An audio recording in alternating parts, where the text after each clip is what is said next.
एक जंगल में टुनटुनी चिड़िया अपने माता पिता के साथ रहा करती थी। अब टुनटुनी चिड़िया की पढ़ाई पूरी हो चुकी थी, इसीलिए टुनु चिड़िया अपनी पत्नी टोनी चिड़िया के पास आता है और उसे कहता है, अरे अरे टोनी चिड़िया, जल्दी से मेरी एक खुशखबरी सुनो। मैं तुम्हारे लिए खुशखबरी लेकर आया हूँ। क्या बात है जी, आप आज बहुत ही खुश दिख रहे हैं। अरे अरे, खुशखबरी की तो बात है। मैंने मेरी बेटी टुनटुनी चिड़िया की सेठ कड़कनाथ के बेटे कालू कौवे से तय कर दी है। कालू कौवा बहुत ही संस्कारी है, उसके पास बहुत सारे पैसे हैं। हमारी टुनटुनी चिड़िया बहुत ही भाग्यशाली है क्योंकि उस जैसा उसको पति मिला है। और फिर टुनी चिड़िया और टुनु चिड़िया अपनी बेटी की शादी की तैयारी करने लग जाते हैं। उधर जब टुनटुनी चिड़िया अपनी शादी की बात सुनती है तो वह अपना सपना सजाने लग जाती है। मैं दुल्हन बन के जाऊंगी ना तो मैं अपने पति और अपने सास ससुर की बहुत ही ज्यादा सेवा करूंगी। और फिर जल्दी ही टुनटुनी चिड़िया और कालू कौवे की शादी हो जाती है। और फिर टुनटुनी चिड़िया दुल्हन बनकर अपने ससुराल आ जाती है। शादी के अगले ही दिन कालू कौवे के पिता को हार्ट अटैक आ जाता है और फिर उसकी अचानक मौत हो जाती है। ये देखकर सुंदरी कवि रोने लग जाती है और वह उसका जिम्मेदार अपनी बहू टुनटुनी चिड़िया को मानती है। कालू बेटा, ये बहुत ही अपशुगनी है। अरे इसके आने के बाद ही तो तेरे पापा की मौत हो चुकी है। अब तुम जल्दी से जाओ और इसको अपने मायके छोड़ के आ जाओ। अब मैं इसको एक मिनट भी अपने घर नहीं रखना चाहती हूँ। माँ जी, ओ माँ जी, आप ये क्या कह रही हैं? पर माँ जी, ये तो मेरा ही घर है, मुझे इस घर से मत निकालिए। मुझे क्या पता कि तू कहाँ जाएगी। अब मैं तुझको एक मिनट भी मेरे घर नहीं रखना चाहती हूँ। आते मेरे पति को खा गए। अब सुगनी निकल जा, निकल मेरे घर से। माँ, अब ये कहाँ जाएगी? इसका यही घर है, इसको मत निकालो।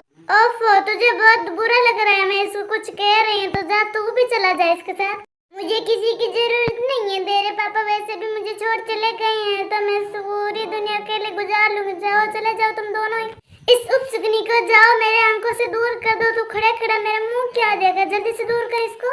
इसको जल्दी से जा, अपने मायके छोड़ चले आ और जल्दी से आ। तुम्हारे पापा का दाग भी तो करना है। ठीक है माँ, तुम जैसा कहती हो मैं वैसा ही करता हूँ। वह टुनटुनी चिड़िया को लेकर उसके घर छोड़ने के लिए चला जाता है। कालू जी, मैं सुगनी हूँ, आपकी माने तो मुझे सुगनी मान ही लिया है ना।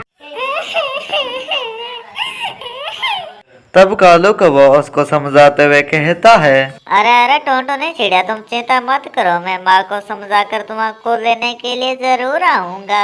मेरी नजर में तुम अब सुगनी नहीं हो। मैं जल्दी आऊंगा, अब चलता हूँ। और फिर कालू कौवा वहाँ से चला जाता है और इस तरह से काफी समय बीत जाता है। एक दिन सुंदरी कवि की तबीयत बहुत ही ज्यादा खराब हो जाती है। उसकी देख रेख करने के लिए कोई नहीं था। और फिर कालू कौवा टुनटुनी चिड़िया को लेकर आता है। तब टुनटुनी चिड़िया जी जान लगाकर अपनी सास की सेवा करती है। और फिर इस तरह से काफी समय बीत जाता है और अब सुंदरी कवि की तबीयत में बहुत ही ज्यादा सुधार आ जाता है। तब उसको अपनी गलती का एहसास होता है। टुनटुनी बेटा, मुझे माफ कर दे। मैंने तुझको अपशुगनी कहा। अब तेरे चलते ना मेरी तबीयत ठीक हुई है। ये ले बेटा घर की चाबी। आज से सारा घर तेरा है, तू ही संभालेगी इसको। नहीं माँ जी, ये चाबी अभी रखी है। मैं भैया इस चाबी से क्या करूँगी? अभी चाबी की आपको जरूरत है ना, तो आप ही चाबी रखिए।